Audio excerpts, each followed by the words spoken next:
Hello friends, welcome to Dipta's Parsala. Today we will continue the chapter Microorganism, Trend and Foe. We have already discussed how the microorganisms help us in many ways. Now let's discuss about the microorganisms that harm us. So harmful microorganisms. Microorganisms cause diseases in human beings, plants and in animals, and disease causing microbes are known as the pathogens.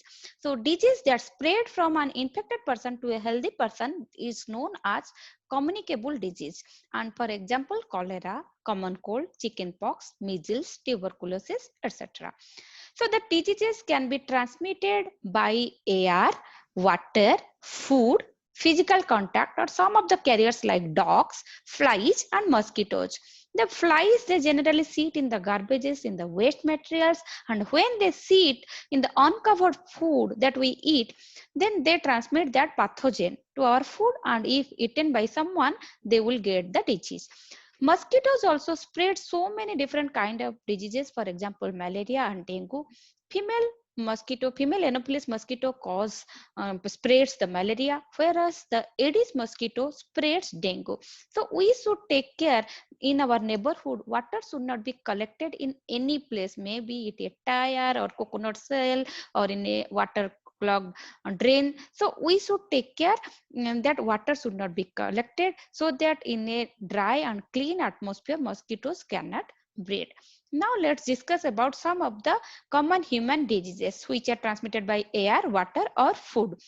Tuberculosis, also known as TB, it is a bacterial disease and caused by a bacteria that is known as Mycobacterium tuberculosis, and it spreads through air. Measles is a viral disease caused by measles virus. Chickenpox is a viral disease is caused by varicella zoster, and it is spread through air or contact. And polio is caused by polio virus, which is also transmitted either by air or water. So what we can do to prevent the diseases that spread by air medium?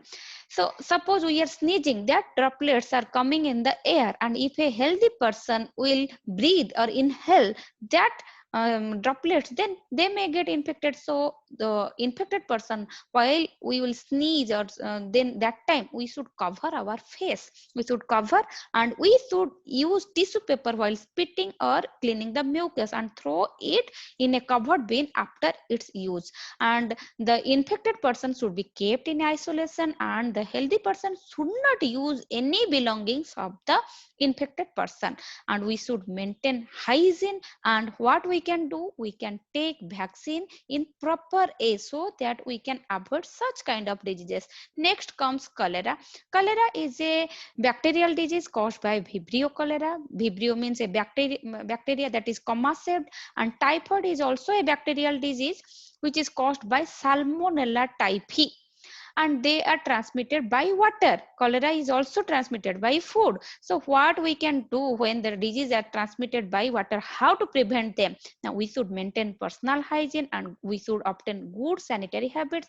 We should eat properly cooked food, and we should always drink boiled water, clean and boiled water, and vaccination is a must. Then hepatitis, it's also a viral disease, and it's also spreads by water. So the same thing, use boiled drinking water and vaccination. Malaria, I have already told you, it is spread by mosquito, but mosquito is not the pathogen. The pathogen is actually a protozoa. For example, Plasmodium vivax or Plasmodium falciparum can cause malaria. When the mosquitoes bite a infected person and again bite a healthy person, they transmit. So what you can do to prevent the diseases that are spread by mosquitoes? You can use mosquito net, you can use mosquito repellents, you can spray insecticides to control the breeding of the mosquitoes, and make sure there is no water collected in your neighborhood. The pathogens also cause disease in animals. For example, anthrax is a common, cattle or any herbivores can be affected by anthrax disease, that is a bacterial disease. And foot and mouth disease of cattle is also a common microbial disease. They also cause disease in plants. For example, citrus canker in citrus plants, in lemon, mosambi, that kind of fruits. So you can see the black patches here. In citrus canker, what happens? Some black color spots will appear in the leaves and the fruits, and it also affect the stems, and it is a bacterial disease. Another example is rust of wheat. What happens? The wheat leaves will have yellow color rust like structure, and it is a fungus disease. Next comes yellow vein mosaic disease of bhindi, or you can say ladyfinger or okra. What happens? It is a viral disease. It is caused by a virus which makes yellow color patches in the leaves of okra. So the microbes, they can cause disease in plants, animals, and human beings, and disease causing microbes are known as pathogens.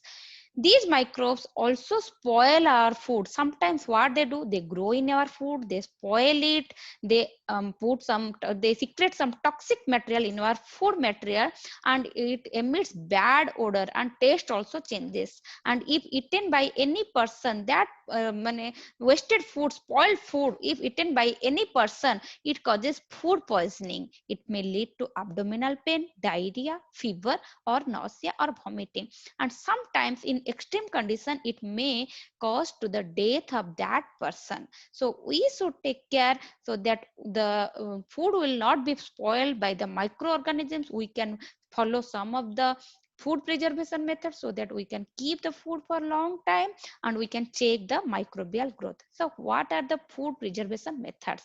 Food can be preserved by chemical methods, by using salt, sugar, or vinegar, or it can be stored for a long time by using heat and cold treatments, and we can pack it properly so that we can keep it for a long time. So what happens in chemical methods? For example, sodium benzoate and sodium metabisulfate are some of the common preservatives that are used in jams, jelly, squash, so that we can preserve it for a long time. What happens in salting method? In salting or addition of salt in food is known as salting. So we can keep the pickles for a long time. When it is added in the pickle, it can be stored for a long period of time.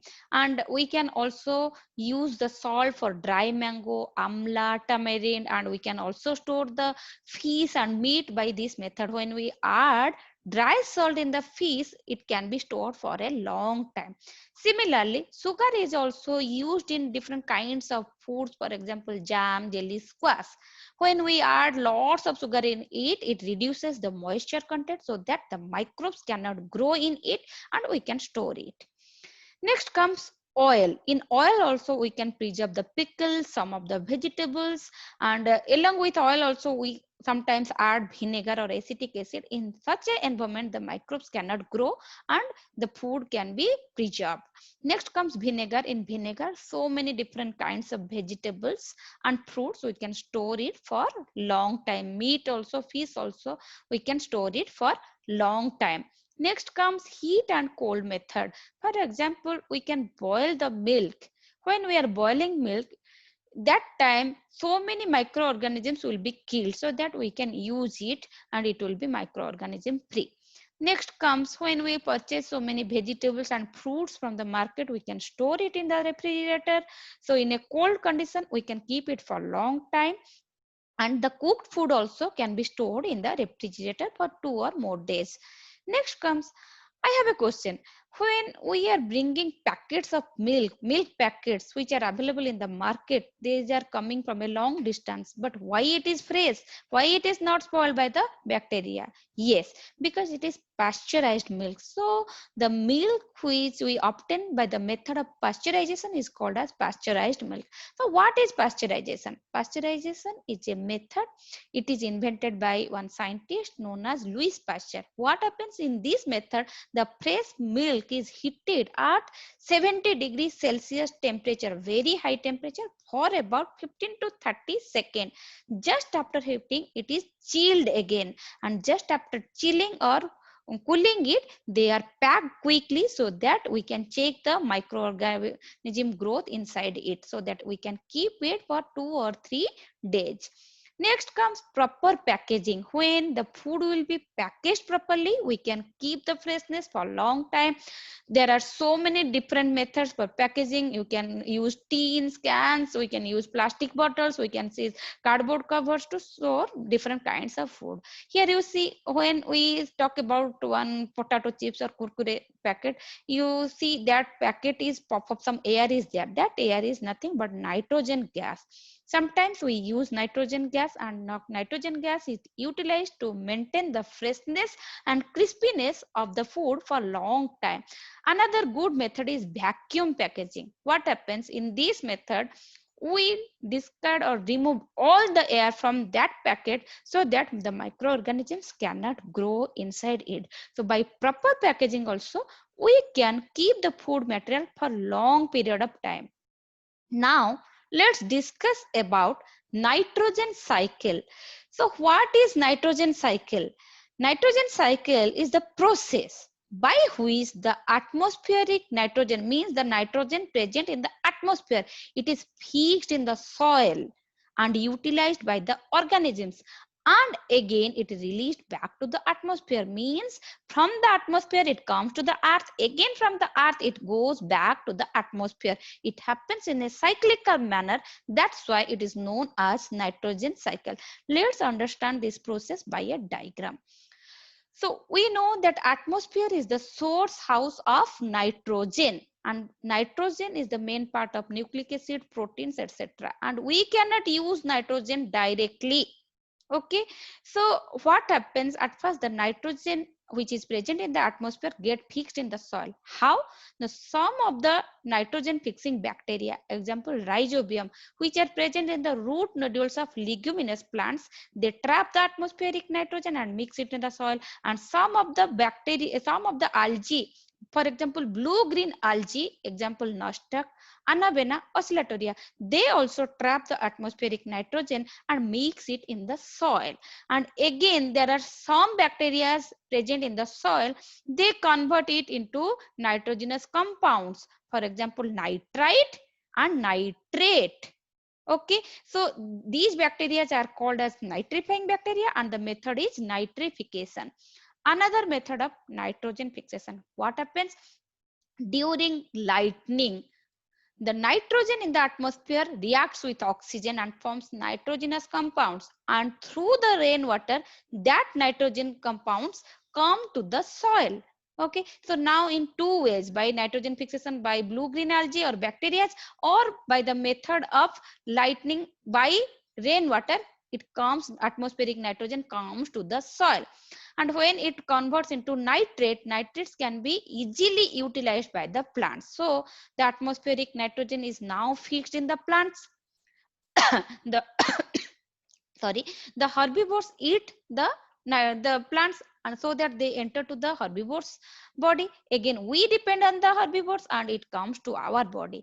After that, the waste material from the animals, they come to the soil, and after their death of the plants or animals, they get mixed in the soil, and some of the saprophytic bacteria decompose it and mix it in the soil. So the atmospheric nitrogen came to the soil, entered to the plant's body, again from the plants to other animals, and again came to the soil. And there are some bacteria called as denitrifying bacteria. They break the nitrogenous compound of the soil and release the free nitrogen into the atmosphere, so that from the soil again the nitrogen released back to its source house, and it completes in a cyclical manner. And this process is called as denitrification, and this total cyclical process is called as nitrogen cycle. So for today this much, and we will have a quick revision. Microorganisms cause disease in human beings, animals, and plants. Some microorganisms cause food poisoning. Food preservation is very much essential to check the microbial growth or infection. Nitrogen fixation means the atmospheric nitrogen get fixed into the soil by blue-green algae or some of the bacteria. Some of the bacteria which are also present in the soil, they can release that nitrogenous compound into, they can free the nitrogen and release it back to the atmosphere.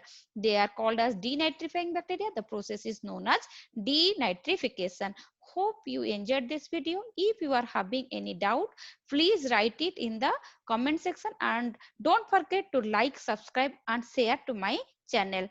So we will meet in the next session. Until then, stay healthy. Bye.